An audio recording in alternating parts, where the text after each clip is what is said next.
ओम शांति। मेरा नाम अंजू है। मैं 2009 से ब्रह्मा कुमारी ईश्वरीय विश्वविद्यालय से जुड़ी हुई हूँ। बस जैसे ही मैंने इस विद्यालय में कदम रखा और 2 दिन में ही मेरा जीवन परिवर्तन हो गया था। लेकिन फिर भी मैं अपने जो इस दौरान जो अनुभव हुए, मैं उसमें से कुछ एक अनुभव आप शेयर कर रही हूँ। मैं बचपन से ही शिव को याद करती थी। शिव, हमारे घर में एक रूल था, मतलब मेरे माता पिता भी शिव को ही याद करते थे।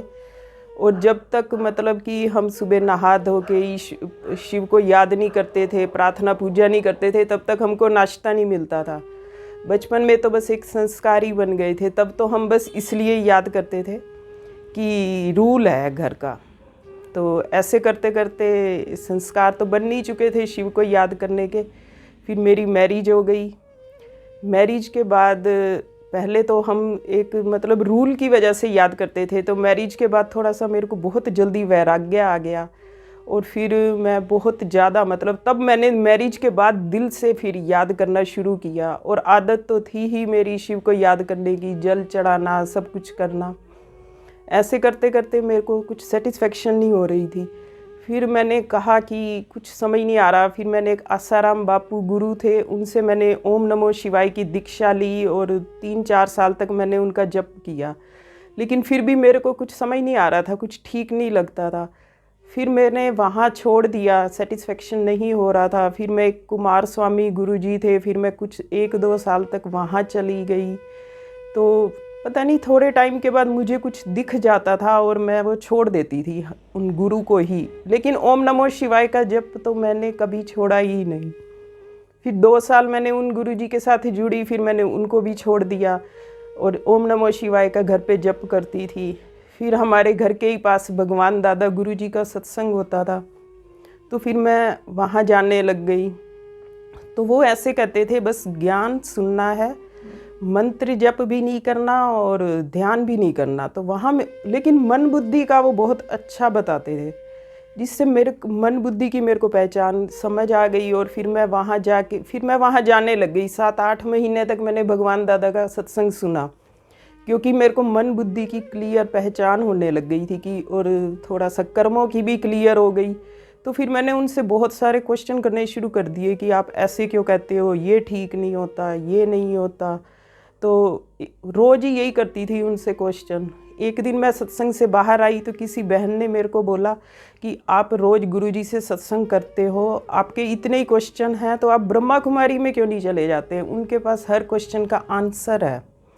मैंने उनसे पूछा कि वो कहाँ मिलते हैं। उन्होंने बोला आस्था चैनल पे उनका प्रोग्राम आता है शाम को 7 बजे, आप वो सुनना और आपको पता चल जाएगा।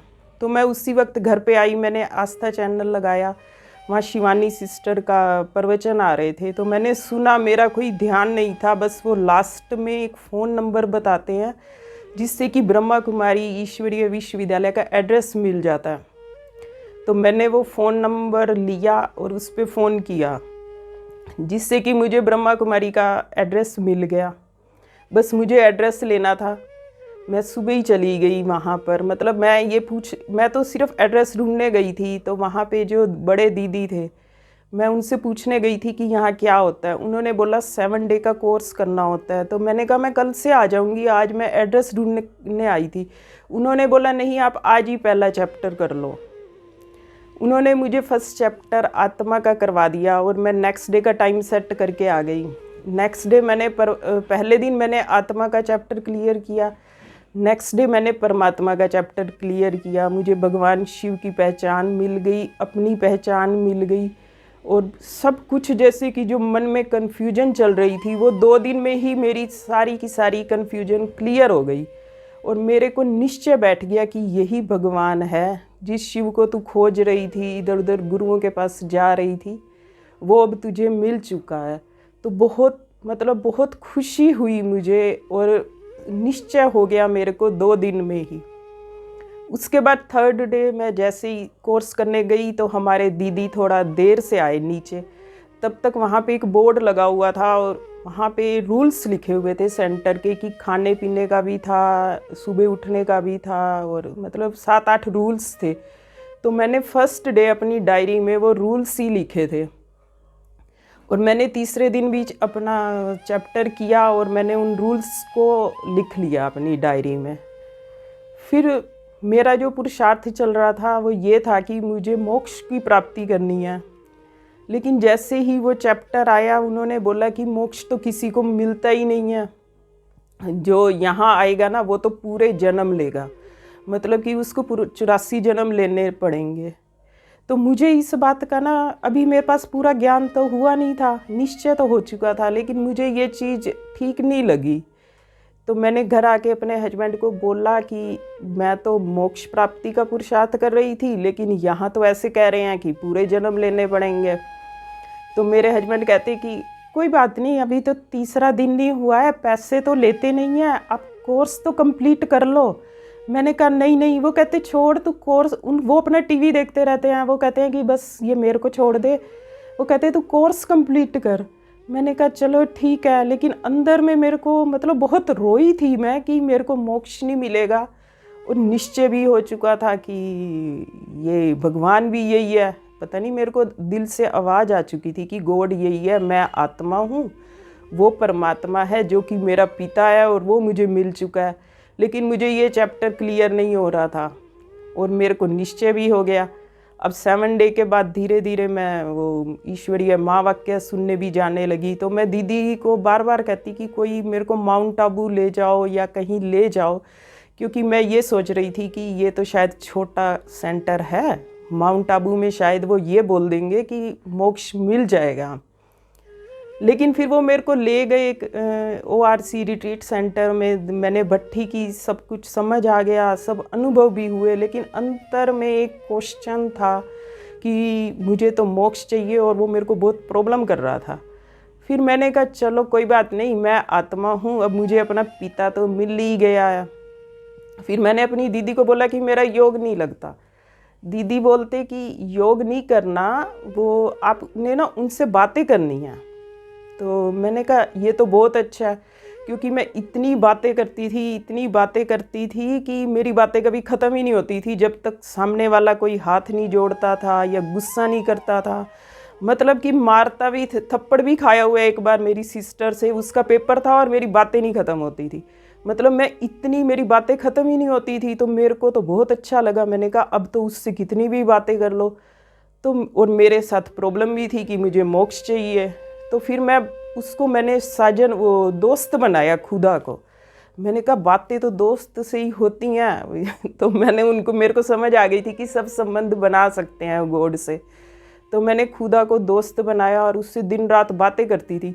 बातें ही क्या करनी, बार बार घुमा फिरा के यही बोलती थी कि ठीक है मुझे सब समझ आ गया, लेकिन आप ना मेरे को मोक्ष दे देना, मतलब मेरे को अपने पास बिठा लेना, मुझे और कुछ नहीं चाहिए। अभी भी मेरे को वो प्रॉब्लम चल रही थी मोक्ष वाली। अब मैं उसको जब भी बातें करती, बहुत बातें की मैंने खुदा दोस्त के साथ, बचपन से लेके इस जीवन का सब कुछ सुनाया। और फिर मैंने धारणाएं भी शुरू कर दी थी। मैं सुबह अमृत वेला उठ के योग भी करती थी। ओनियन गार्लिक जो मैंने रूल्स तो पहले दिन ही लिख लिए थे, तो वो मैंने तीसरे दिन ही अपनी मेड को बस ओनियन खाती थी, तो मैंने घर से उठा के मेड को दे दिए थे। रूल्स तो मैंने 3rd डे ही स्टार्ट कर लिए थे।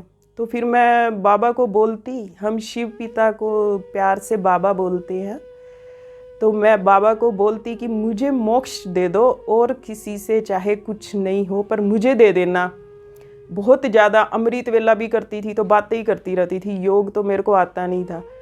तो जब मैं बातें करती थी तो मेरे को पता ही नहीं चलता था कि कब बाबा मेरे को शांत कर देता था, और साइलेंस की अनुभूति करवाते थे बाबा मेरे को।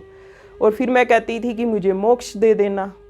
फिर मैं अमृत वेला करके थोड़ी देर सो जाती थी। तो जब मैंने बाबा को बहुत ज़्यादा बोला तो अभी मेरे को मुरली सुनने तो लग गई थी महावाक्य, लेकिन अभी समझ नहीं आ रही थी। फिर बाबा जब मैं अमृत वेला करके सोती तो वो मेरे को ना स्वर्ग के बहुत सीन दिखाते थे कि मोक्ष में कुछ नहीं है, तुमको मैं स्वर्ग में भेज रहा हूँ, सोने चांदी की दुनिया होगी, वहाँ ये सुख होगा वो सुख होगा। मतलब मेरे को स्वर्ग के, पैराडाइज के बहुत सीन दिखाए, बहुत सीन। जब मैं अमृत वेला करके सो जाती थी, बाबा को बोलती थी, और फिर बाबा मेरे को बहुत सीन दिखाता था। अब मेरे को धीरे धीरे निश्चय हो गया। मैंने कहा फिर मेरे को एकदम से इतनी ज़बरदस्त अनुभूति होती थी, वहाँ के फल कैसे हैं, वहाँ स्नान कैसे करते हैं, मतलब सब कुछ इस वक्त भी मेरी आँखों के सामने है। जब मेरे को इतने सुख के अनुभव हुए तो फिर मैंने ये मोक्ष वाला तो फिर कहना बंद कर दिया। फिर मैं बाबा को बातें ही करती थी, क्योंकि बातें मेरी वीकनेस थी। मैंने लोगों से बातें करनी बंद कर दी और खुदा दोस्त से बातें करती थी दिन रात। तो फिर मैं बाबा को कहती, बाबा मैं पिछले जन्म में क्या थी, मैंने क्या किया। बाबा ने मेरे को फिर पिछले जन्मों के भी कई सीन दिखाए कि मैंने कैसे कैसे शिव की तपस्या की है, तब मुझे अब इस जन्म में प्राप्ति, मतलब 3-4 पीछे के जन्म भी मेरे को सपने में ही दिखाते थे बाबा। अभी मेरा पहला साल था, मेरे को वैसे अनुभव नहीं होते थे। सो जाती थी अमृत वेला करके और फिर सब जो बाबा को क्वेश्चन करती थी, बाबा मेरे को वो सपने में उस सीन दिखा के, मतलब सीन दिखाता था और मैं उनको कैच कर लेती थी। तो बाबा ने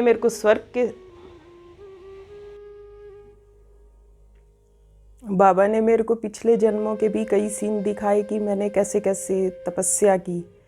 फिर उसके बाद बाबा मिलन का लगभग 1 साल के करीब हो चुका था, जो कि रूल्स था। फिर हम माउंट आबू में गए बाबा मिलन के लिए, तो वहाँ पे भी हमें बहुत अच्छी अनुभूति हुई। बस हम सोचते थे कि हमें ये चाहिए और वो चीज़ हमारी आंखों के सामने होती थी, मतलब इतनी आंखें भर जाती थी और इतना प्यार उमड़ता था।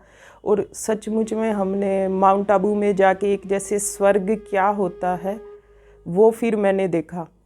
फिर उसके बाद मैं सब कुछ कर रही थी जो भी बाबा कहता, मतलब मेरे को अनुभव काफ़ी होते थे। मेरे को बाबा ने सूक्ष्म, मैं बाबा को कहती थी कि बाबा सूक्ष्म वतन कैसे इमर्ज करना है, परम धाम कैसा है। तो मेरे को हर अनुभव जो भी होता था सपने में बाबा दिखाता था और इतनी ज़बरदस्त अनुभूति होती थी, मेरा फेस रेड हो जाता था। और घर में फैमिली मेम्बर कहते, उनको भी पता चल जाता था कि आज इसको कोई अनुभव हुआ है, क्योंकि पूरा दिन फेस मेरा रेड रहता था।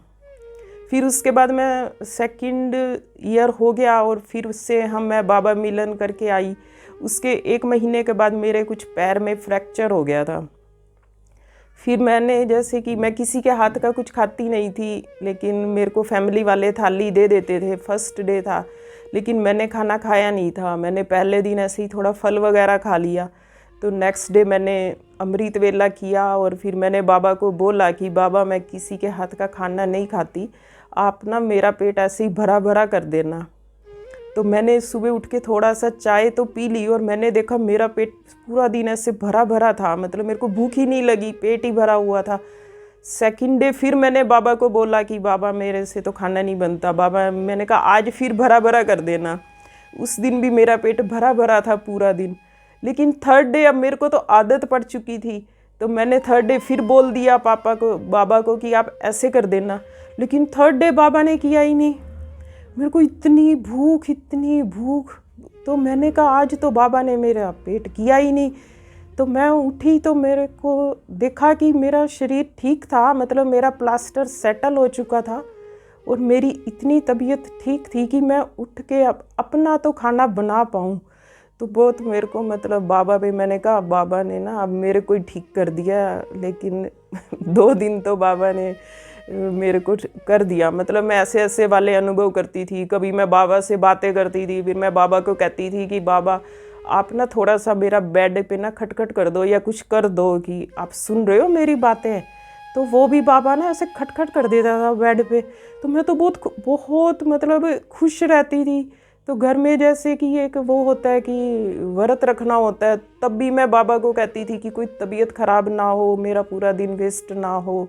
तो मतलब मैं ऐसे वाला भी बहुत करती थी कि बाबा आज भरा भरा कर देना पेट, भाई कोई डिस्टर्ब ना करे। तो जब मेरे को प्लास्टर लगा हुआ था और मैं 40 डे बेड पे थी, तो उन दिनों में भी बाबा ने मेरे को बहुत अनुभव कराए, क्योंकि उन दिनों मैं कोई काम तो करती नहीं थी, सारा दिन बेड पे रहती थी, लेटी रहती थी, बाबा को याद करती थी और बाबा अनुभव कराता था। मतलब वो डे भी मेरे बहुत मतलब अच्छे गए। तो मैं जैसे फिर धीरे धीरे जैसे मेरी अवस्था अच्छी हो गई, तो फिर मैं अब योग करती हूँ। तो अब मेरे को इतना डिपेंड नहीं रहना पड़ता कि मैं सपने में अनुभव करूँ। अब मैं योग करती हूँ और फिर साइलेंस में चली जाती हूँ, तो मेरे को योग में ही बाबा वो सीन दिखा देता है कि अब मेरे को सपने पे नहीं होते, अब मेरे को वैसे ही अनुभव हो जाते हैं जब मैं मेडिटेशन करती हूँ। अभी काफ़ी टाइम से मेरे को कोई अनुभव नहीं हुआ था, तो मैंने बाबा को बहुत बोला, बाबा क्या हो गया, आपकी नज़र मेरे पे नहीं है, अब आप अनुभव नहीं कराते। लेकिन बाबा ने फिर भी कोई अनुभव नहीं कराया। छोटे छोटे अनुभव तो होते रहते हैं, जैसे कि कोई चीज़ नहीं मिल रही, हम बाबा को बोलते हैं बाबा आप ढूंढवा दो, तो वो चीज़ सामने आ जाती है। जैसे घर से निकले, बाबा रिक्शा भेज दो, तो बाबा वो भी भेज देता है। यानी ये छोटे छोटे तो मेरे अनुभव मतलब मेरे उसमें नहीं है, मेरे को तो बहुत बड़े बड़े अनुभव करने होते हैं। ये इतने तो रोज़ ही होते रहते हैं अनुभव। तो अभी पीछे मैंने बहुत बोला, सारे त्यौहार भी बीत गए, बाबा ने अनुभव कराया ही नहीं। तो मैं रोज़ बाबा को भोग लगवाती हूँ। तो होली का दिन था, मतलब मैं छोले भटूरे बना रही थी, मेरे हस्बैंड बनवा रहे थे मेरे से, और वो बार बार ये बोल रहे कि ये डालना वो डालना, अच्छे बनने चाहिए। और मैं बाबा को बोल रही थी कि मैं तो कुछ नहीं बना सकती, आप ही बनवा दो, आप ही इस आत्मा को संतुष्ट करना। तो वो मेरे को बोल रहे थे और मैं बाबा को बोल रही थी और भोग बना रही थी। और जैसे मैं रोज़ ही खाना बनाने के बाद मैं पहले भोग लगवाती हूँ बाबा को। तो दोपहर का टाइम था, होली का दिन था, मैं जैसे ही भोग लेके बैठी, मेरे हस्बैंड कह रहे जल्दी कर। मैंने कहा नहीं, मैं अभी आज जल्दी जल्दी लगवा लेती हूँ 5 मिनट्स में। तो जैसे ही मैं भोग की थाली लेके बैठी, तो जैसे हम बाप दादा का आह्वान करते हैं, तो जैसे ही मैंने बाप दादा का आह्वान किया, मेरी आंखें भी खुली थी। तो सच में बाप दादा ऐसे लगा कि वो आ गए, और इतने 7 कलर्स पूरे घर में, कलर्स ही कलर्स, और इतना ज़्यादा आनंद सुख की अनुभव हुआ, इतना आनंद का कि अभी मैं बैठी थी। और अभी उस दिन तो मैंने ये सोचा था कि आज ना जल्दी जल्दी भोग लगवाना है। और जो मेरे को अनुभव हुआ वो पिछली होली पे था, जो कि मैं उस अनुभव का बयान नहीं कर सकती, जो मैंने आनंद और सुख की अनुभूति की। और आधा पौना घंटा लग गया इस अनुभव में। और जब मैं अनुभव से बाहर आई तो मैं अपने कपड़ों पे देख रही थी, मैं सोच रही थी शायद मेरे सारे कपड़ों पे ना कलर लगा हुआ है। तो कलर वगैरह कुछ नहीं लगा था, बस वही है कि मेरा फेस रेड हो जाता है जब मेरे को अनुभव होते थे।